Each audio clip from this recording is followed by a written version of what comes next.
Hallelujah. Praise the Lord, praise the Lord, hallelujah. ഇന്ന് അച്ഛൻ പല ആളുകളെയും കണ്ടപ്പോൾ അവരുടെ ഹൃദയത്തിൻ്റെ വളരെ വലിയ ഒരു വേദന,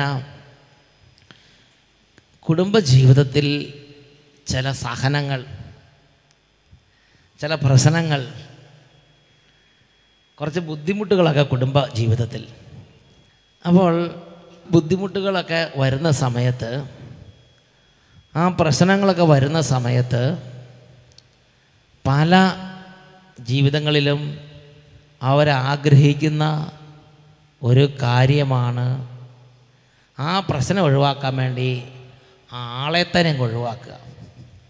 ഭാര്യ വേണ്ടത്ര സഹകരിക്കാത്തത് കൊണ്ടാണ് വേദന വരുന്നതെങ്കിൽ, മനപ്രയാസം ഉണ്ടാകുന്നതെങ്കിൽ ആ ഭാര്യ തന്നെ വേണ്ടെന്ന് വെച്ചേക്കുക. ഭർത്താവാണ് ജീവിതത്തിൽ ദുഃഖ കാരണമായിട്ട് കാണുന്നതെങ്കിൽ ആ ഭർത്താവിനെ തന്നെ അങ്ങോട്ട് വേണ്ടെന്ന് വെക്കുക. ഇനി കുറേ പേരുടെ കുടുംബങ്ങളിൽ കുട്ടികൾ അധികം ഉണ്ടാകുന്നതാണ് കുടുംബത്തിൻ്റെ ദുഃഖത്തിന് കാരണമെങ്കിൽ കുട്ടികൾ അധികം വേണ്ട. Praise the Lord. ഇങ്ങനത്തെ ഒരു മെൻറ്റാലിറ്റി നമ്മുടെ ഇടയിൽ ശക്തി പ്രാപിക്കുന്നുണ്ട്. കുടുംബജീവിതത്തിൽ ദൈവം അനുവദിച്ചിട്ടുള്ള കഷ്ടപ്പാടുകൾ സഹിച്ച് ആ ദൈവം തന്ന ജീവിത പങ്കാളിയോടുകൂടെ ഒതുങ്ങി ജീവിക്കാൻ ആഗ്രഹിക്കുന്നൊരു എണ്ണം കുറഞ്ഞു വരികയാണ്. ഓരോരുത്തരും ഓരോ രാജ്ഞിമാരായി ഭരിക്കാനാണ് ആഗ്രഹിക്കുന്നത്. ഓരോരുത്തരും ഓരോ രാജാക്കന്മാരായി ഇരിക്കാനാണ് ആഗ്രഹിക്കുന്നത്. ഒന്നിനോട് കീഴ്പ്പെട്ടിരിക്കാനായിട്ട് താഴ്ത്തിക്കാതെ വിധം വിധേയത്വമില്ലായ്മ ഇന്ന് ശക്തി പ്രാപിക്കുകയാണ്. നമ്മുടെ സമൂഹത്തിൻ്റെ കാതലായ ഒരു കേടാണ് വിധേയത്വമില്ലായ്മ. ഒരാളെ തിരുത്തിയാൽ ഇഷ്ടപ്പെടില്ല. ഇപ്പോൾ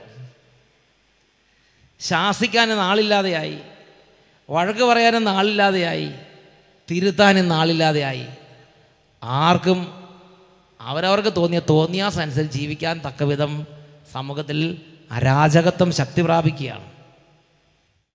പ്രിയപ്പെട്ട സഹോദരങ്ങളെ, പണ്ടൊക്കെ നമ്മുടെ കുടുംബങ്ങളിൽ മാത്രമല്ല, ആര് തെറ്റ് ചെയ്താലും പ്രായത്തിൽ മൂത്തവർ ശാസിക്കും. അപ്പോൾ ആ തിന്മ ആ സമയത്ത് തന്നെ വേരോടെ പറഞ്ഞു പോകും. ആ തിരുത്തൽ കേൾക്കുന്ന സമയത്ത് നമുക്ക് കുറച്ച് ബുദ്ധിമുട്ടുണ്ടെങ്കിലും അത് പിന്നീട് വളരെ വലിയ അനുഗ്രഹങ്ങൾക്ക് കാരണമാകും. വഴക്ക് കേൾക്കാൻ ആഗ്രഹിക്കുന്ന ഒരു വിധേയത്വമുള്ള ഹൃദയം നമ്മുടെ ഉള്ളിലുണ്ടാകണം. ഭർത്താവ് ഇച്ചിരി വഴക്ക് പറഞ്ഞാൽ കേൾക്കണം. ഭർത്താവ് വഴക്ക് പറഞ്ഞാൽ ഭാര്യ വിചാരിക്കണം, എന്നെ വഴക്ക് പറയാൻ ഭർത്താവല്ലേ, പറയട്ടെ, ഞാൻ കേൾക്കട്ടെ, ഞാൻ ഇച്ചിരി വഴക്ക് കേൾക്കണം, നല്ലതാണെന്ന് വിചാരിക്കണം. ഭാര്യ വഴക്ക് പറഞ്ഞാൽ ഭർത്താവ് കുറച്ച് നേരം സംയമനം പാലിക്കണം. ഭർത്താവ് കുറച്ച് നേരം സംയമനം പാലിക്കുന്നത് ഭർത്താവിൻ്റെ ജീവിതത്തിലേക്ക് വലിയ അനുഗ്രഹമായി മാറും. ഇനി അപ്പനമ്മമാർ വഴക്ക് പറഞ്ഞാൽ മക്കൾ അവിടെ നിൽക്കണം, എടുത്ത് ചാടി അങ്ങോട്ട് പോകരുത്, അവിടെ കിടന്ന് ബിംഗ്ലാം ബഹളം ഉണ്ടാക്കരുത്. നിങ്ങളിപ്പോൾ ഒരു പെൻസിൽ ചോദിച്ചു, പെൻസിലല്ല ഒരു മോട്ടോർ സൈക്കിൾ ചോദിച്ചു, അല്ലെങ്കിൽ ഒരു മൊബൈൽ ചോദിച്ചു, മൊബൈൽ ചോദിക്കുമ്പോഴേക്കും അങ്ങ് വാങ്ങി തരണമെന്ന് ഒന്ന് നിർബന്ധം വെക്കരുത്.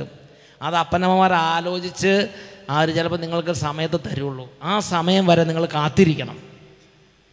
കുട്ടികളെ, നിങ്ങളോടാണ് ഞാൻ പറയണത്, നിങ്ങൾ നല്ല വിധത്തിൽ എളിമപ്പെട്ട് നിങ്ങളുടെ അപ്പനമ്മമാരെ അനുസരിക്കുകയാണെങ്കിൽ നിങ്ങളുടെ ജീവിതകാലം മുഴുവനും നിങ്ങൾക്കത് വലിയ അനുഗ്രഹമായി മാറും. Praise the Lord. നമ്മൾ കർത്താവിൻ്റെ സന്നിധിയിൽ വന്ന് പ്രാർത്ഥിക്കുമ്പം നമ്മുടെ പ്രാർത്ഥനകൾക്ക് വിലയുണ്ടാകണത് നമ്മൾ ആ സമയത്ത് കടന്ന് കാണിക്കുന്ന പ്രകടനങ്ങൾ കൊണ്ടല്ല വിലയുണ്ടാകണത്. ആ സമയത്ത് നമ്മൾ കുറേ കരഞ്ഞു, കുറേ വിറച്ചു, കുറച്ച് ബഹളം വെച്ചു, അതോടുകൂടി കർത്താവ് സംപ്രീതനായി. അങ്ങനെയല്ല ശരിക്കും ബൈബിൾ പഠിപ്പിക്കുന്നത്. ബൈബിളിൽ പ്രഭാഷകൻ്റെ പുസ്തകത്തിൽ 3-ാമത്തെ അധ്യായം 10-11 വാക്യങ്ങൾ, മഹത്വം കാംക്ഷിച്ച് പിതാവിനെ അവമാനിക്കരുത്. എൻ്റെ പേഴ്സണാലിറ്റിക്ക് വേണ്ടി അല്ലെങ്കിൽ മറ്റുള്ളവർ മുമ്പ് ഞാൻ താഴാതിരിക്കാൻ വേണ്ടി ഞാൻ എൻ്റെ അപ്പനെ അനുസരിക്കാതിരിക്കുമ്പോൾ, ഞാൻ എൻ്റെ അമ്മയെ അനുസരിക്കാതിരിക്കുമ്പോൾ, ഞാൻ എൻ്റെ വികാരിച്ചനെ അനുസരിക്കാതിരിക്കുമ്പോൾ, ഞാൻ എൻ്റെ ബിഷപ്പിനെ അനുസരിക്കാതിരിക്കും, എൻ്റെ അപ്പൻ്റെ അവമാനം ആർക്കും ബഹുമതിയല്ല. പ്രിയപ്പെട്ട സഹോദരങ്ങളെ, സഭാപ്രസംഗൻ്റെ പുസ്തകം 10-ാം അധ്യായം 4-ാം തിരുലിഖിതം അവിടെ എന്താ പഠിപ്പിക്കുന്നത്? രാജാവ് കോപിച്ചാൽ സ്ഥലം വിടാതെ അവിടെ തന്നെ നിൽക്കണം. വിധേയത്വം വലിയ തെറ്റുകൾക്ക് പരിഹാരമായി ഭവിക്കും. അപ്പോൾ അത് വിധേയത്വം എന്ന് പറയണത് വാക്കിലും നമ്മൾ പൊതുവായിട്ട് കാണുന്ന സ്ഥലത്ത് മാത്രമല്ല, അനുദിന ജീവിതത്തിൽ ബന്ധങ്ങളിലാണ് വിധേയത്വത്തിൻ്റെ ചൈതന്യം വെളിപ്പെടേണ്ടത്. ഓരോ ചെറിയ ചെറിയ കാര്യങ്ങൾ അവിടെ വിധേയത്വത്തിൻ്റെ ചൈതന്യം വെളിപ്പെടണം. വിധേയത്വം എന്ന് പറഞ്ഞൊരു അഭിഷേകമുണ്ട്, അത് മറ്റ് പലതിൻ്റെയും അടിസ്ഥാനമാണ്. നമ്മൾ ദൈവസന്നിധി ഒന്ന് പ്രാർത്ഥിക്കുമ്പോൾ ആ പ്രാർത്ഥനയ്ക്ക് ഉത്തരം കിട്ടുന്നതിൻ്റെ അടിസ്ഥാനം നിൽക്കേണ്ടത് ബന്ധങ്ങളിലെ ഒരു വിധേയത്വത്തിൻ്റെ അഭിഷേകമുണ്ട്. അതില്ലാതെ അവിടെ തലകുത്തി മറിഞ്ഞ് തെറിക്കുത്തരം മുറിപ്പത്തൽ എന്നുള്ള ഒരു ശൈലിയൊക്കെ എടുത്തതിന് ശേഷം പിന്നെ വന്ന് പ്രാർത്ഥിച്ചിട്ട് എൻ്റെ പ്രാർത്ഥനയ്ക്ക് ഉത്തരം കിട്ടില്ലെന്ന് പറഞ്ഞ് നിലവിളിച്ചിട്ട് കാര്യമില്ല. ഒരു വ്യക്തി അപ്പനെ ബഹുമാനിക്കുന്നത്, ഒരു വ്യക്തി അമ്മയെ ബഹുമാനിക്കുന്നത് വേദന നിറഞ്ഞ സാഹചര്യങ്ങളിൽ ആ അപ്പന് വിധേയപ്പെട്ട് അവിടെ നിന്നുകൊണ്ടാണ്. ആ അപ്പന് വിധേയപ്പെട്ട് അവിടെ നിൽക്കണം, ആ അമ്മയ്ക്ക് വിധേയപ്പെട്ട് അവിടെ നിൽക്കണം, ആ വികാരിച്ചന് വിധേയപ്പെട്ട് അവിടെ നിൽക്കണം, ആ ബിഷപ്പിന് വിധേയപ്പെട്ട് അവിടെ നിൽക്കണം. അങ്ങനെ ആ കുടുംബനാഥൻ്റെ സ്ഥാനത്തുള്ളവർക്ക് വിധേയപ്പെട്ട് വേദന നിറഞ്ഞ സാഹചര്യങ്ങളിൽ അനുസരിച്ച് വിധേയപ്പെട്ട് അവിടെ നിന്നുകൊണ്ടാണ് നാം തെറ്റുകൾ പരിഹരിക്കുന്നത്, കൃപ വർദ്ധിപ്പിക്കുന്നത്. Hallelujah, hallelujah. കാരണം എന്താ? വചനം പഠിപ്പിക്കുകയാണ്, വിധേയത്വം വലിയ തിന്മകൾക്ക് പരിഹാരമായി ഭവിക്കും. സഭയുടെ വലിയ തിന്മകൾ പരിഹരിക്കാൻ നിങ്ങൾ ആഗ്രഹിക്കുന്നുണ്ടെങ്കിൽ ഇൻക്ലാബ് വിളിക്കുകയല്ല ചെയ്യേണ്ടത്. നമ്മൾ എന്ത് ചെയ്യണം? സഭയുടെ വലിയ തിന്മകൾ പരിഹരിക്കാൻ ആഗ്രഹിക്കുന്നവർ വിധേയത്വം പരിശീലിക്കട്ടെ. വിധേയത്വം ഇടവകയിൽ അങ്ങനെ തന്നെയാണ്. ഇടവകയിൽ അനുസരിക്കുന്ന മക്കളുണ്ടെങ്കിൽ ആ മക്കളിലൂടെയാണ് ഇടവകയിലെ തെറ്റുകളെല്ലാം പരിശുദ്ധാത്മാവ് പരിഹരിച്ചു കൊണ്ടുപോകുക. ഒരു കുടുംബം നിലനിർത്തി കൊണ്ടുപോകുന്നത് വിധേയത്വം പരിശീലിക്കുന്ന മക്കളിലൂടെയാണ്. ഇൻക്ലാബ് വിളിക്കുന്ന മക്കൾ അവിടെ കുറേ ഉണ്ടായിട്ട് കാര്യമില്ല. കുടുംബത്തിനെ തലമുറയായി നിലനിർത്താനുള്ള കൃപ കർത്താവ് കുടുംബത്തിലേക്ക് ചൊരിയുന്നത് വേദനയും കഷ്ടതയും സഹിച്ച് അപ്പൻ്റെ അമ്മേനെ കീഴ്പ്പെട്ട് അവിടെ നിൽക്കണം. ഒരുപക്ഷെ അപ്പൻ കുറവുള്ളവനായിരിക്കും, അമ്മ കുറവുള്ളവരായിരിക്കും, നീതിബോധമുള്ളവരായിരിക്കും, നീതിബോധം ഇല്ലാത്തവരായിരിക്കും. അത് അവരുടെ ഫീൽഡാണ്. വിധേയത്വം വലിയ തെറ്റുകൾക്ക് പരിഹാരമായി മാറും. വിധേയത്വം എന്ന് പറഞ്ഞാൽ വെറുതെ ഒരു അനുസരണം മാത്രമല്ല, അതൊരു ചൈതന്യമാണ്. അതൊരു ചൈതന്യമാണ്, ഒരു ചൈതന്യം. വിധേയത്വം അത് വേണം. ഹല്ലേലൂയ. വിധേയത്വം ഈസ് ഈക്വൽ ടു കുരിശുമരണമാണ്. അപ്പോൾ വിധേയത്വം എന്ന് പറഞ്ഞാൽ നമ്മുടെ ഇഷ്ടങ്ങൾ ബലി ചെയ്യുന്നതാണ് അവിടെ, പ്രിയപ്പെട്ട സഹോദരങ്ങളെ. അപ്പോൾ അതുകൊണ്ട് പറയാണ്, ഈ വിധേയത്വം എന്നുള്ളത് ഒരു ആക്ട് മാത്രമല്ല, ഒരു പ്രവൃത്തി മാത്രമല്ല, അത് നമ്മുടെ ജീവിതത്തിലെ ഒരു കുരിശുമരണമാണ്. ഒരു കുരിശുമരണമാണ്. അതിനെ നമ്മൾ സ്നേഹിക്കണം. വിധേയത്വത്തെ നമ്മൾ സ്നേഹിക്കണം. കുടുംബമാകണമെങ്കിൽ അവിടെ വിധേയത്വം ഉണ്ടാകണം. എല്ലാ ബന്ധങ്ങളിലും വിധേയത്വം ഉണ്ടാകണം. അതിനുശേഷം പ്രഭാഷകന്റെ പുസ്തകം 3-ാം അധ്യായം 10-11 വാക്യങ്ങൾ വായിച്ചു നോക്കിക്കേ. പിതാവിനെ ബഹുമാനിക്കുന്നവൻ മഹത്വം ആർജിക്കും, അമ്മയെ അനാദരിക്കുന്നവൻ അപകീർത്തിക്ക് ഇരയാ. അപ്പോൾ നമ്മുടെ ജീവിതത്തിൽ ഇത് വളരെ പ്രധാനപ്പെട്ട ഒരു കാര്യമാണ്. പ്രഭാഷകന്റെ പുസ്തകം 3-ാം അധ്യായം 12-13 തിരുലിഖിതങ്ങൾ. മകനെ, പിതാവിനെ വാർദ്ധക്യത്തിൽ സഹായിക്കുക, മരിക്കുന്നത് വരെ അവന് ദുഃഖമുണ്ടാക്കരുത്. നീ എത്ര ബലവാനാണെങ്കിലും അവനെ നിന്ദിക്കരുത്. നീ എത്ര ബലവാനാണെങ്കിലും, ഇത് വീട്ടിലെ അപ്പൻ്റെ കാര്യം മാത്രമല്ല, ക്രിസ്തീയ ജീവിത ശൈലി ഇതായിരിക്കണം. ഒരു കോൺവെൻറ്റിലാണെങ്കിൽ കോൺവെൻറ്റിൽ മദറുണ്ട്, ഒരു സ്കൂളാണെങ്കിൽ സ്കൂളിൽ പ്രിൻസിപ്പളുണ്ട്, ഒരു അധികാരിയുണ്ട്, ഒരു ദൈവിക ക്രമീകരണമുണ്ട്. നാം അപ്പൻ്റെ സ്ഥാനത്ത് നിൽക്കുന്നവരെ, അമ്മയുടെ സ്ഥാനത്ത് നിൽക്കുന്നവരെ നാം വിധേയത്വം വഴി അവരെ ശക്തിപ്പെടുത്തണം. നീ എത്ര ബലവാനാണെങ്കിലും അവനെ നിന്ദിക്കരുത്. ആ ബലവാൻ എന്ന് പറഞ്ഞ സ്ഥാനത്ത് വേറെ പലതും വെക്കാം. ചിലവൾ വിശുദ്ധിയായിരിക്കും, നീ ഭയങ്കര വിശുദ്ധിയുള്ള ആളായിരിക്കും, അമ്മ ഒട്ടും വിശുദ്ധി ഇല്ലാത്ത ആളായിരിക്കാം. നീ ഭയങ്കര പ്രാർത്ഥനയുള്ള ആളായിരിക്കും, മറ്റേ ആൾ ഒട്ടും പ്രാർത്ഥന ഇല്ലാത്ത ആളായിരിക്കാം. നീ ഭയങ്കര നീതിബോധമുള്ള ആളായിരിക്കും, മറ്റേ ആൾക്ക് നീതി ഇല്ലാത്ത ആളായിരിക്കാം. നീ ഭയങ്കര സത്യസന്ധനായിരിക്കും, അടുത്ത ആൾ സത്യസന്ധനല്ലായിരിക്കാം. ഇതിൻ്റെ പേരിലാണ് നീ നിന്ദിക്കുന്നത്. ഇത് ദൈവം അംഗീകരിച്ചിട്ടില്ല. നീ എത്ര ബലവാനാണെങ്കിലും, നീ എത്ര സത്യസന്ധനാണെങ്കിലും, നീ എത്ര നീതിമാനാണെങ്കിലും, നീ എത്രമാത്രം വിശുദ്ധനാണെങ്കിലും നീ എത്ര ബലവാനാണെങ്കിലും നിൻ്റെ അപ്പനെ നീ നിന്ദിക്കരുത്. അപ്പോൾ അങ്ങനെയുള്ള അന്തരീക്ഷത്തിൽ അവിടെ ജീവിക്കുന്ന സമയത്ത് നമുക്ക് പ്രിയപ്പെട്ട സഹോദരങ്ങളെ നല്ല ഞെരുക്കം ഉണ്ടാവും, നല്ല ബുദ്ധിമുട്ടുണ്ടാവും. നമ്മൾ കുരിശിൽ കിടക്കുന്നത് പോലെയുള്ള ചില അനുഭവങ്ങളുണ്ടാവും. ആ സമയത്ത് നമ്മൾ എന്ത് ചെയ്യണം? അതിനെക്കുറിച്ച് വിശുദ്ധ ഫൗസ്റ്റീനയ്ക്ക് ഒരു ദിവസം ഈശോ പ്രത്യക്ഷപ്പെട്ട് ഈശോ വിശുദ്ധ ഫൗസ്റ്റീനയോട് ചോദിച്ചു. ഫൗസ്റ്റീനയുടെ മുഖം അങ്ങനെ വാടിയിരിക്കുകയാണ്. ഫൗസ്റ്റീന കോൺവെൻറ്റിലാണ്. അപ്പോൾ മുഖം വാടിയിരിക്കുകയാണ്.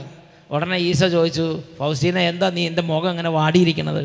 ഉടനെ ഫൗസ്റ്റീന പറഞ്ഞു, കർത്താവേ, ഇതുപോലെയുള്ള വേദനകൾ എനിക്കുണ്ട്, ഞാൻ തെറ്റിദ്ധരിക്കപ്പെടുകയാണ്. മാത്രമല്ല ചില കാര്യങ്ങൾ എൻ്റെ മനസ്സിന് വളരെ വേദനിപ്പിക്കുന്നുണ്ട്. അപ്പോൾ ഈശോ വിശുദ്ധ ഫൗസ്റ്റീനയ്ക്ക് ഇവിടെ നിർദ്ദേശം എങ്ങനെയാണ്? ഈശോ പറഞ്ഞു, ഇതെല്ലാം വേദനാജനകമാണ്, ഇതെല്ലാം വേദനാജനകമാണ്, പക്ഷേ സ്വർഗത്തിലേക്ക് ഇതല്ലാതെ മറ്റൊരു വഴിയില്ല. ഈശോ വിശുദ്ധ ഫൗസ്റ്റീനയ്ക്ക് വെളിപ്പെടുത്തി കൊടുത്ത വെളിപ്പെടുത്തലുകളിൽ അതിപ്രധാനമായൊരു വെളിപ്പെടുത്തലാണ് സ്വർഗത്തിലേക്ക് പോകാനുള്ള ഏറ്റവും ചെറിയ, ഏറ്റവും ഷോർട്ട് കട്ടാണ് സഹനം. അപ്പോൾ നിങ്ങൾക്ക് ദൈവം സഹനം അനുവദിക്കുന്നുണ്ടെങ്കിൽ അർത്ഥം നിങ്ങളെ വളരെയധികം ചുറ്റിക്കറങ്ങി വിഷമിപ്പിക്കാതെ നേരെ സ്ട്രെയിറ്റായിട്ട് പെട്ടെന്ന് സ്വർഗത്തിലേക്ക് കൊണ്ടുപോകാൻ വേണ്ടി ഈശോ ആഗ്രഹിക്കുന്നുണ്ട്. Hallelujah, hallelujah. ആർക്കാണ് ശരിക്കും ഈ ഷോർട്ട് കട്ട് ഈശോ കാണിച്ചു കൊടുക്കുന്നത്? ഞാൻ ഓർക്കണ്ട്, ഞാൻ ഒരു ദിവസം റോമിൽ പോയി.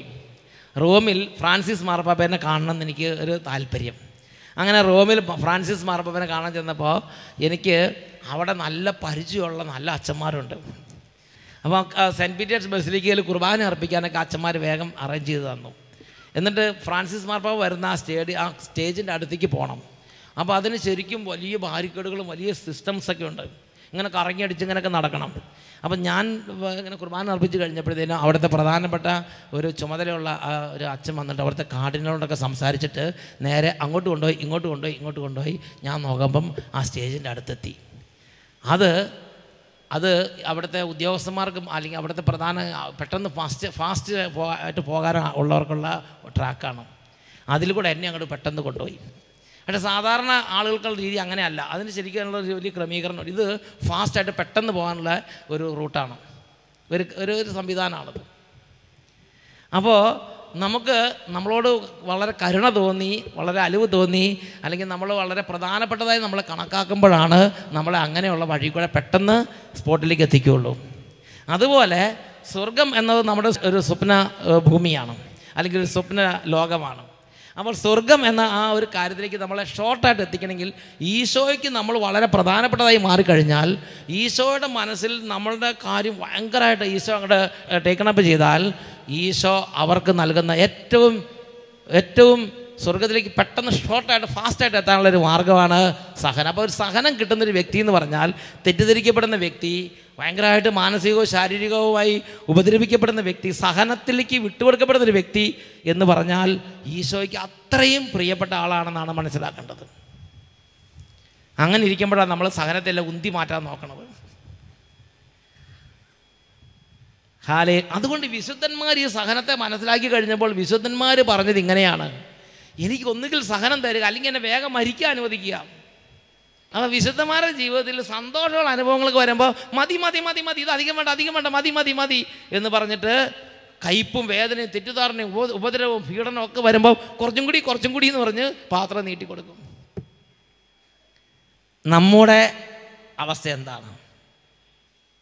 മനസ്സിൻ്റെ നവീകരണം വഴി ലോക അരൂപി മാറി സുവിശേഷ അരൂപി വന്നോ എന്നാണ് നമ്മൾ നോക്കേണ്ടത്. ലോക അരൂപിയാണ് സഹനം വേണ്ട, സുഖം മതി. സുവിശേഷ അരൂപിയാണ് സുഖം വേണ്ട, സഹനം കുറച്ചും കൂടി സഹനം. ആ സഹനത്തെ മനസ്സിലാക്കിയാലാണ് അതിൻ്റെ വില മനസ്സിലാവുള്ളൂ. ഈശോയ്ക്ക് അത്രയും പ്രിയങ്കരരായി കഴിയുമ്പോഴാണ് ഈശോ ഇത് അനുവദിക്കുക. ഞാൻ പണ്ടൊക്കെ കുറച്ച് ആഗ്രഹിച്ചിട്ടുണ്ടെങ്കിലും ഒന്നും കിട്ടിയിട്ടില്ല. ഇപ്പോൾ കുറച്ചും കൂടി എന്ന് പറഞ്ഞ് ഈശോ ഇങ്ങോട്ട് തന്നുകൊണ്ടിരിക്കുകയാണ്. പ്രൈസ് ദി ലോർഡ് എന്നൊക്കെ പറഞ്ഞ് ഹല്ലേലൂയ. ഈശോയ്ക്ക് ഭയങ്കര ഇഷ്ടം വന്നാൽ മാത്രമേ ഈശോ സഹനം ഇങ്ങനെ, അത് ഈശോ പറയണത് ഈശോയുടെ പാനപാത്രം എന്നാണ്. ഈശോ വിശുദ്ധ ഫൗസ്റ്റീനോട് പറഞ്ഞെങ്ങനെയാണ്, എനിക്ക് നിന്നോട് ഇഷ്ടം കൂടുന്നതനുസരിച്ച് നീ എൻ്റെ പാനപാത്രത്തിൽ നിന്ന് കുടിക്കണം എന്നാണ് പറഞ്ഞത്.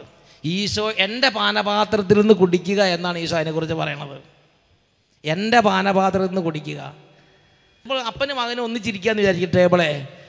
അപ്പന് ഭയങ്കരമായിട്ട് വാത്സല്യം കൂടി വരുമ്പോൾ അപ്പൻ ഇടയ്ക്കിടയ്ക്ക് ഓരോന്നെടുത്ത് മകൻ്റെ വായിൽ വെച്ച് കൊടുക്കും. ആ പാനപാത്രത്തിൽ അതേമാതിരി ഈശോയുടെ പാനപാത്രം ചെരിച്ച് ഈശോ നമുക്ക് തരും. അപ്പം നമ്മൾ എന്ന് പറഞ്ഞ് സഹനത്തെ മുഴുവൻ തള്ളി മാറ്റുകയാണെങ്കിൽ നമ്മൾ ശരിക്കും സുവിശേഷാരൂപിയല്ല, നമ്മൾ ലോകാരൂപിയാണ്. അതിൻ്റെ പേരാണ് വേൾഡ്ലി ക്രിസ്ത്യൻ. ലോകത്തിൽ 2 തരത്തിലുള്ള ക്രിസ്ത്യൻസ് ഉണ്ട്. ഒന്ന് worldly Christian, the other one true Christian. Are you A worldly Christian? Are you A true Christian? ഒരു ദിവസം ഈശോ വിശുദ്ധ ഫൗസ്റ്റീനയ്ക്ക് പ്രത്യക്ഷപ്പെട്ടു. ഈശോ വിശുദ്ധ ഫൗസ്റ്റീനയ്ക്ക് പ്രത്യക്ഷപ്പെട്ടിട്ട് ഫൗസ്റ്റീനയ്ക്ക് ഒരു ദർശനം കാണിച്ചു കൊടുത്തു. ആ ദർശനത്തിൽ വിശുദ്ധ ഫൗസ്റ്റീന കണ്ടത് ഇങ്ങനെയാണ്, ഇതാ കുറേ ആത്മാക്കൾ കുരിശിൽ തറയ്ക്കപ്പെട്ട് കിടക്കുന്നു. കുറേ ആത്മാക്കൾ കുരിശിന്മേൽ തറയ്ക്കപ്പെട്ട് കിടക്കുകയാണ്. ഈ ഫൗസ്റ്റീന ഇത് കണ്ടിട്ട് ആകെ തലകറങ്ങി വിഷമിച്ച് യേശുവേ യേശുവേ എന്ന് പറഞ്ഞു. നോക്കുമ്പോൾ ഫൗസ്റ്റീനയ്ക്ക് ഇഷ്ടമുള്ള ചില അച്ഛന്മാരൊക്കെ അതിനകത്ത് കുരിശ കിടപ്പുണ്ട്. കുരിശ് തറയ്ക്കപ്പെട്ട ആത്മാക്കളിൽ വളരെയധികം ആത്മാക്കൾ പുരോഹിതരുടെ ആത്മാക്കളായിരുന്നു. അപ്പോൾ വിശുദ്ധ ഫൗസ്റ്റീന ചോദിച്ചു, ഈ അച്ഛനൊക്കെ എനിക്ക് പരിചയമുള്ള അച്ഛൻ, ഈ അച്ഛനൊക്കെ ഇതിനെ കുരിശ് തറച്ചിട്ടിരിക്കണമെന്ന് ഈശോയോട് ചോദിച്ചപ്പോൾ ഈശോ ഒരു അക്ഷരം മിണ്ടണില്ല. ഈശോ പറഞ്ഞ് മിണ്ടണ്ടെന്ന് പറഞ്ഞ് ഈശോ നിൽക്കുകയാണ്. അത് കഴിഞ്ഞ് കുറച്ച് കഴിഞ്ഞപ്പോൾ അടുത്തൊരു ദർശനം കാണിച്ചു കൊടുത്തു.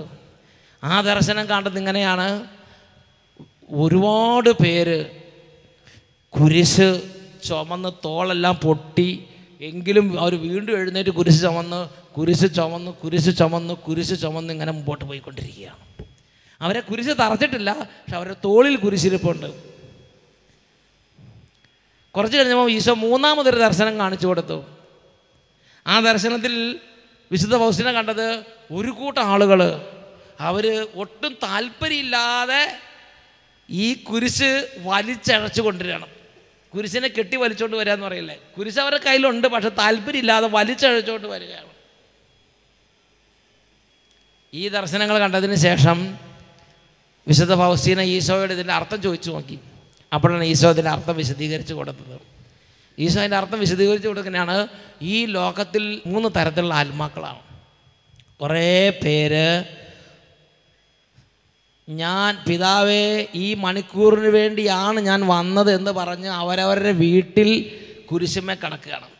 ഓരോരുത്തരുടെ വീട്ടിൽ അവരവരുടെ ജീവിത സാഹചര്യങ്ങളിൽ അവരവരുടെ അപ്പനും അമ്മയ്ക്കും വിധേയപ്പെട്ട് കുരിശുമേ കടന്ന് വീട്ടിൽ കിടക്കുകയാണ്. അങ്ങനെ ഓരോ വികാരിച്ചന്മാരും പിതാവിനെ അനുസരിച്ച് ഇടവക ജനങ്ങളെ ഒക്കെ നോക്കി പരിപാലിച്ച് അതിൻ്റെ സഹനമൊക്കെ ഏറ്റെടുത്ത് കുരിശുമേ കിടക്കുകയാണ്. വേണമെങ്കിൽ പറയാം, പലതും ചീത്ത വിളിക്കുകയൊക്കെ ചെയ്യാം. ഒരക്ഷരം മിണ്ടാതെ കുരിശ് ചുമന്ന് പീലാത്തോസിന് ഉപയോഗിക്കുന്ന ഈശോയെ പോലെ ഒരുപാട് അച്ഛന്മാർ, ഒരുപാട് കുടുംബനാഥകൾ കുടുംബങ്ങളിൽ ഇതുപോലെയാണ്. കുരിശെ തറക്കപ്പെട്ട് കിടക്കുന്ന ഈശോയെ പോലെയാണ്. അവർക്ക് വേണമെങ്കിൽ ഇംഗ്രാവ് വെച്ച് ബഹളം വെച്ച് കുടുംബം തകർത്ത് അരിപ്പണാക്കി രണ്ട് വഴിക്ക് പോകാം, വിവാഹമോചനം നേടി പോകാം.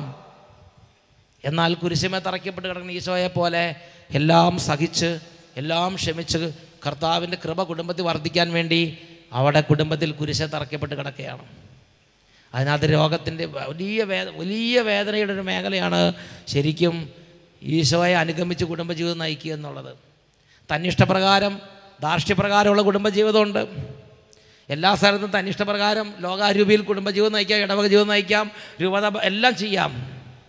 നിങ്ങൾ ഓരോരുത്തർ ആത്മാർത്ഥമായി ചിന്തിച്ച് നോക്കണം, നിങ്ങളുടെ കുടുംബത്തെ നിങ്ങൾ കൃപ കൊണ്ട് നിറയ്ക്കുന്നത് കുരിശെ കടന്നുകൊണ്ടാണോ? കുട്ടികൾ, നിങ്ങൾ കുരിശെ കടന്നുകൊണ്ടാണോ നിങ്ങളുടെ കുടുംബത്തിൽ കൃപ നിറയ്ക്കുന്നത് എന്ന് പറഞ്ഞാൽ ഈ തലയിലൊക്കെ വെച്ച് തരുമ്പോൾ യേശുവേ സ്തോത്രം, യേശുവേ നന്ദി, ഇത് ഞാൻ യേശുവിന് വേണ്ടി സ്വീകരിക്കുന്നു പറഞ്ഞാൽ തലയിൽ അത് വെച്ചുകൊണ്ട് നടക്കണം. ചിലപ്പോൾ ഒരു ക്യാൻസർ രോഗമായിരിക്കും വെച്ച് തരണത്. അപ്പം നമ്മൾ ഇതെന്ത് അങ്ങനെ കടന്ന് ബഹളം വെക്കരുത്. യേശുവേ നന്ദി, യേശുവേ സ്തുതി എന്ന് പറഞ്ഞാൽ ക്യാൻസർ രോഗത്തെ സ്വീകരിക്കണം. ചിലപ്പോൾ വേറെ ചില വേദനകളായിരിക്കും വെച്ച് തരണത്. ചിലപ്പോൾ വിചാരിക്കുന്ന പോലെ കാശില്ലാത്തതുകൊണ്ട് വിചാരിക്കുന്ന പോലെ കമ്പ്യൂട്ടർ വാങ്ങാനോ വിചാരിക്കുന്ന പോലെ മോട്ടോർ സൈക്കിൾ വാങ്ങാനോ പറ്റാതെ ഒരവസ്ഥയിൽ അപ്പനെ അമ്മയെ അനുസരിച്ച് അവിടെ നിൽക്കേണ്ടി ഒരു കൂട്ടുകാരുടെ കൂടെ സുള്ളിയടിച്ച് പോകാൻ പറ്റാതെ അവിടെ കുരിശെ കടക്കുന്ന പോലെ വീട്ടിൽ നിൽക്കുന്ന അവസ്ഥയുണ്ടാവും. പ്രിയപ്പെട്ട സഹോദരങ്ങളെ, നിങ്ങളങ്ങനെ കുരിശ് അപ്പനെ അമ്മയുടെ അനുസരിച്ച് ഈശോയെ സ്നേഹിച്ച് ആ സഹനവും ആ ഇല്ലായ്മയും ആ വല്ലായ്മയും നിങ്ങൾ സ്നേഹപൂർവ്വം സ്വീകരിച്ച് കഴിയുമ്പോൾ അതിൽ അവിടെ നിങ്ങൾ കുരിശെ കിടക്കുകയാണ്. നിങ്ങൾ വഴി ആ കുടുംബം അനേക തലമുറകളോളം നിലനിൽക്കാനുള്ള കൃപയാണ് കുടുംബത്തിലേക്ക് നിറയണത്. അപ്പോൾ നമ്മൾ സാമ്പത്തികമായ ഇല്ലായ്മയും ദാരിദ്ര്യതയും ജോലിയില്ലാത്ത അവസ്ഥയെല്ലാം നമ്മൾ അക്സെപ്റ്റ് ചെയ്യണം യേശുവിൻ്റെ നാമത്തിൽ. ഞാൻ ഓർക്കുന്നുണ്ട് അട്ടപ്പാടിയിലൊരു കുടുംബം. ആ കുടുംബത്തിൽ പ്രിയപ്പെട്ട സഹോദരങ്ങളെ 3 ആൺമക്കളുണ്ട്. അതിൽ ഒരെണ്ണം ആസ്മ എന്ന് പറഞ്ഞാൽ എഴുന്നേറ്റ് ജീവനില്ല. ഒരു ആൺകുട്ടി, പിന്നെ 2 ആൺകുട്ടിയുണ്ട്. പിന്നെ അപ്പൻ രോഗിയാണ്, അമ്മ രോഗിയാണ്. അപ്പനൊന്നും ചെയ്യാൻ പറ്റില്ല, അമ്മയ്ക്കൊന്നും ചെയ്യാൻ പറ്റില്ല. അതുകൊണ്ട് ജോലിക്കൊന്നും അധികം പോകാൻ പറ്റില്ല. കഠിനമായ സാമ്പത്തിക ഞെരുക്കം.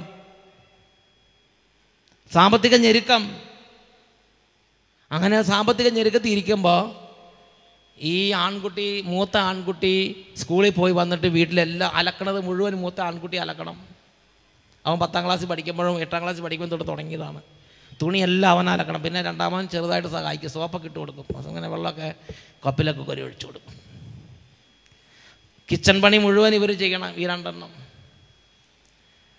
വീട്ടിലെ കോഴി പശു എല്ലാം ഇവർ തന്നെ നോക്കണം. സാമ്പത്തികമായി ഇല്ലാത്തതുകൊണ്ട് പട്ടിണിയുടെ പാൽ ചായ അല്ല, പട്ടിണി. അതുകൊണ്ട് എന്നും കട്ടൻ ചായയാണ്. പഞ്ചസാര ഉണ്ടോ ഇല്ലയോ എന്ന് എനിക്ക് കൃത്യം അറിയാൻ പറ്റില്ല. അപ്പോൾ പഞ്ചസാര ഉണ്ടാകാൻ സാധ്യതയില്ല, കാരണം വരുമാനമില്ല. കാരണം അപ്പൻ രോഗിയാണ്, അമ്മ രോഗിയാണ്. അവർക്ക് ജോലിക്ക് പോകാൻ പറ്റുന്നില്ല, ജോലി ചെയ്യാനും പറ്റില്ല, വീട്ടിലൊരു സാധനം എടുക്കാൻ പറ്റില്ല. കാറ്റടിച്ച അപ്പം ആസ്മ ഇളകും. ഇളയ കുട്ടി രോഗിയാണ്. ഇതെല്ലാം കഴിഞ്ഞ് ഇവർ സ്കൂളിൽ പോകണം. സ്കൂളിൽ ചെല്ലുമ്പം ടീച്ചർമാർ ഹോംവർക്ക് ചെയ്യാത്തതുകൊണ്ട് ഒരുപാട് ശാസിക്കില്ലേ, അതെല്ലാം ഒരക്ഷരം തിരിച്ചു പറയാതെ സഹിച്ചു നിൽക്കും. തിരിച്ച് സ്കൂളിൽ ഓടി വന്നാൽ വീട്ടിലെ ജോലികളെല്ലാം ചെയ്യണം. അതിനിടയ്ക്ക് പള്ളിയിലത്തെ കാര്യങ്ങളെല്ലാം ചെയ്യണം. പ്രിയപ്പെട്ട സഹോദരങ്ങളെ, ഞാനൊരു ദിവസം അവരെ കണ്ടു. ഞാൻ ചോദിച്ചു, എൻ്റെ മോനെ, നിങ്ങളുടെ ഈ പ്രായത്തിൽ നിങ്ങൾക്ക് നല്ല ഭക്ഷണമോ നല്ല ഡ്രസ്സോ അല്ലെങ്കിൽ മറ്റുള്ളവരെ പോലെ എപ്പോഴും ഇങ്ങനെ സുള്ളി അടിച്ച് നടക്കാൻ പറ്റുന്ന അന്തരീക്ഷം ഇല്ല. നിങ്ങളുടെ കുടുംബം ഇങ്ങനത്തെ ഒരു കുടുംബമായതുകൊണ്ട് നിനക്ക് എപ്പോഴെങ്കിലും തോന്നിയിട്ടുണ്ടോ ഈ കുടുംബത്തിൽ ജനിക്കാതെ വേറെ ഏതെങ്കിലും ഒരു കുടുംബത്തിൽ എന്നും ബിരിയാണിയുള്ള കുടുംബത്തിൽ ജനിച്ചാൽ മതി എന്ന് തോന്നിയിട്ടുണ്ടോ എന്ന് ചോദിച്ചു. മോട്ടോർ സൈക്കിളും കാറും ഈ കുടുംബത്തിൽ ജനിക്കണ്ടായിരുന്നു, പകരം മോട്ടോർ സൈക്കിളും കാറും ഉള്ള വേറെ ഏതെങ്കിലും കുടുംബത്തിൽ ജനിച്ചാൽ മതിയായിരുന്നു എന്ന് നിനക്ക് തോന്നിയിട്ടുണ്ടോ എന്ന് ചോദിച്ചു. അപ്പോഴാണ് അവൻ പറഞ്ഞത്, അച്ഛാ, ഈ കട്ടൻ ചായേ ഈ ഗ്ലാസ്സിൽ 1/2 ഗ്ലാസ് കട്ടൻ ചായയേ ഉള്ളൂ, അതിന് പാലുമില്ല മധുരം ഇല്ലെങ്കിലും ഇത് കുടിക്കുമ്പോൾ ഒരു നിറവുണ്ടച്ചാ. എന്നും ബിരിയാണി കഴിച്ച് നടക്കണേക്കാളും നിറവുണ്ടച്ചാ. എൻ്റെ ഈ വീട്ടിൽ എൻ്റെ അപ്പനെ എൻ്റെ അമ്മയുടെയും എൻ്റെ അനിയൻ്റെയും കാര്യങ്ങളൊക്കെ നോക്കി ഈ കട്ടൻ ചായയും കുടിച്ച് ഇവിടെ ജീവിക്കുന്നത്. പ്രിയപ്പെട്ട സഹോദരങ്ങളെ, അതുപോലെ തന്നെ വേറൊരു കുടുംബത്തിൽ ഒരു കുട്ടിയുടെ അനുഭവം കണ്ടു. ആ കുട്ടി പറഞ്ഞത് ഇങ്ങനെയാണ്, ആ കുടുംബത്തിൽ അപ്പനും അമ്മയും മാക്സിമം നോക്കുന്നുണ്ട്. അപ്പനും മാക്സിമം ആ കുടുംബം ആകെ ഒരു കുട്ടിയോ 2 കുട്ടിയോ മറ്റേ ഉള്ളൂ. അതിന് അവരുടെ കഴിവിൻ്റെ പരമാവധി എന്നും നന്നായിട്ട് നോക്കുന്നുണ്ട്. പക്ഷേ ആ കുട്ടി തൃപ്തയല്ല. ആ കുട്ടി അവസാനം 10ാം ക്ലാസ്സിൽ പരീക്ഷ കഴിഞ്ഞ് ഒരു കുറിപ്പ് എഴുതി വെച്ചിട്ട് ആ കുട്ടി പോയി, എവിടേക്കോ നാട് വിട്ടു പോയി. ആ കുറിപ്പ് ഇങ്ങനെയായിരുന്നു, ഞാനൊരു ആൺകുട്ടിയായിരുന്നെങ്കിൽ പണ്ടേ എൻ്റെ അപ്പനെ വെട്ടി നുറുക്കി ഈ പള്ളിയുടെ സെമിത്തേരി അടക്കിയിട്ട് ഞാൻ പോയേനെ. ഞാൻ പെൺകുട്ടി ആയതുകൊണ്ടാണ് ഞാൻ ഇത്രയും കാലം വെയിറ്റ് ചെയ്യേണ്ടി വന്നത്, എന്നെ അന്വേഷിക്കേണ്ടെന്ന് പറഞ്ഞ് അത് 10ാം ക്ലാസ് കഴിഞ്ഞത് പോയി. നോക്കിക്കുക, അതിൻ്റെ ഒരു തൃപ്തിയില്ല. ആ കുടുംബത്തിലെ ആ ദൈവത്തിൻ്റെ ആ ഒരു അന്തരീക്ഷത്തെ അക്സെപ്റ്റ് ചെയ്യാൻ പറ്റണില്ല. ഒരാസ്മ, അപസ്മാരം, രോഗം, കുടുംബത്തിലെ സാഹചര്യങ്ങൾ ഒക്കെ ഇതുവഴി എൻ്റെ കുടുംബത്തിൽ അനേക തലമുറകളുള്ള കൃപ എൻ്റെ കർത്താവ് തരും എന്ന് പറഞ്ഞ് കുരിശിൽ കിടക്കുന്നത് പോലെ ആ കുടുംബത്തിൽ ആ സാഹചര്യത്തിൽ ആ അവസ്ഥയിൽ ആ ഇല്ലായ്മയിൽ ഹാപ്പിയായിട്ട് അവിടെ കുടുംബാംഗമായിട്ട് അവിടെ നിൽക്കാനായിട്ട് തോന്നണില്ല. പ്രിയപ്പെട്ട സഹോദരങ്ങളെ, ഇത് നമ്മൾ വളരെ ഗൗരവത്തിൽ ചിന്തിക്കണം. നമ്മുടെ അരൂപി ഏതാണ്? സംതൃപ്തി.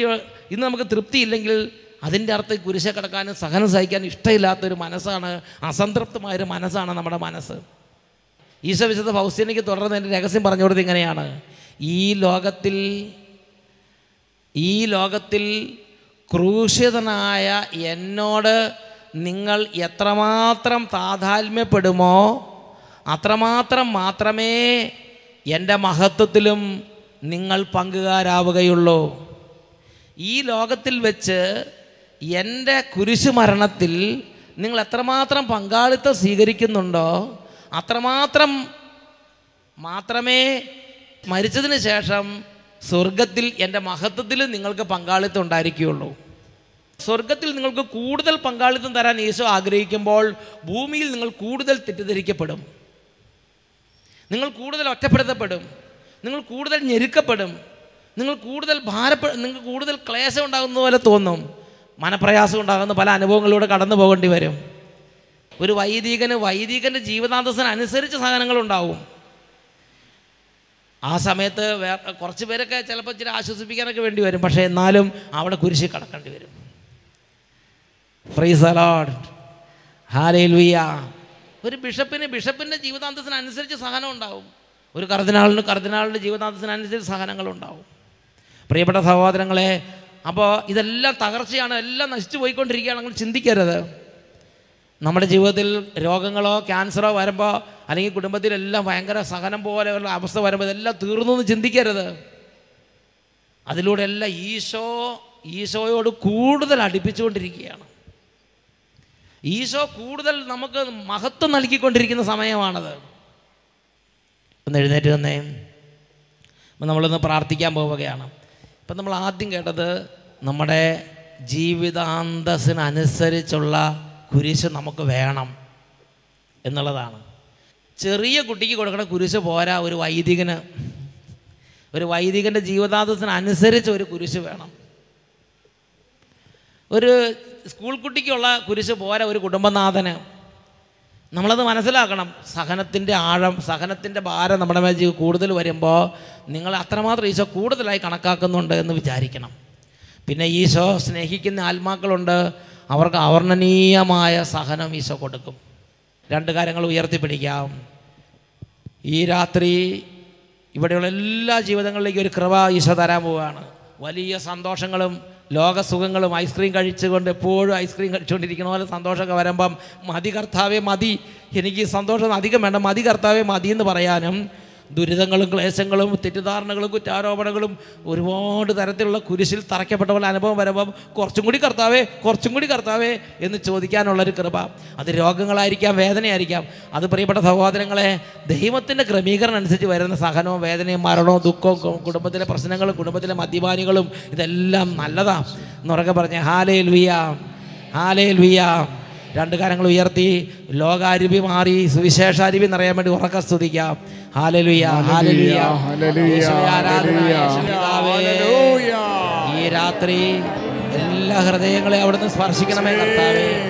സകലോലുപതയുടെ ബന്ധനത്തിൽ സാത്താൻ കെട്ടിയിട്ടിരിക്കുന്ന ആത്മാക്കൾ ഈ രാത്രി സകലോലുപതയുടെ എല്ലാ മേലങ്കിയും ഊരിയെറിഞ്ഞ് സഹനത്തിന്റെ വഴി തെരഞ്ഞെടുക്കാനൊരു കൃപ നൽകണേ കർത്താവേ.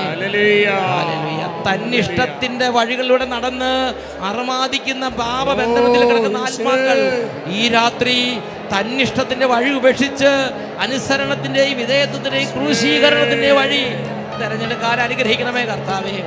Hallelujah, hallelujah. യേശുവേ ആരാധന, ആരാധന, ആരാധന. യേശുവേ ആരാധന, ആരാധന. യേശുവേ, യേശുവേ, യേശുവേ.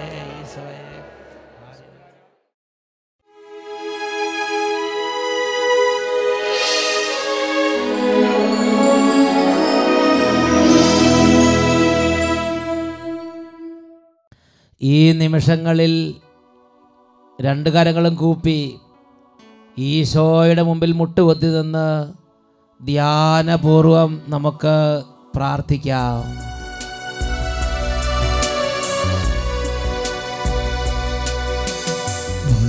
മുൾമുടിയണിഞ്ഞുകൊണ്ടീശോ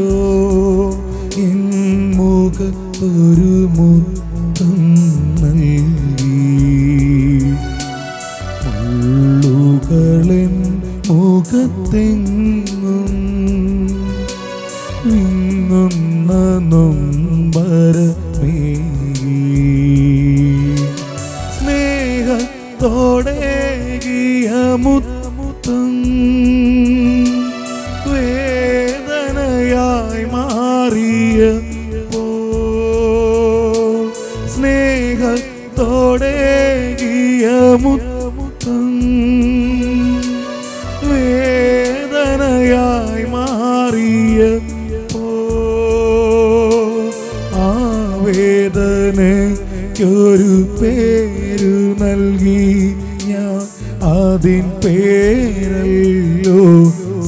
സഹനം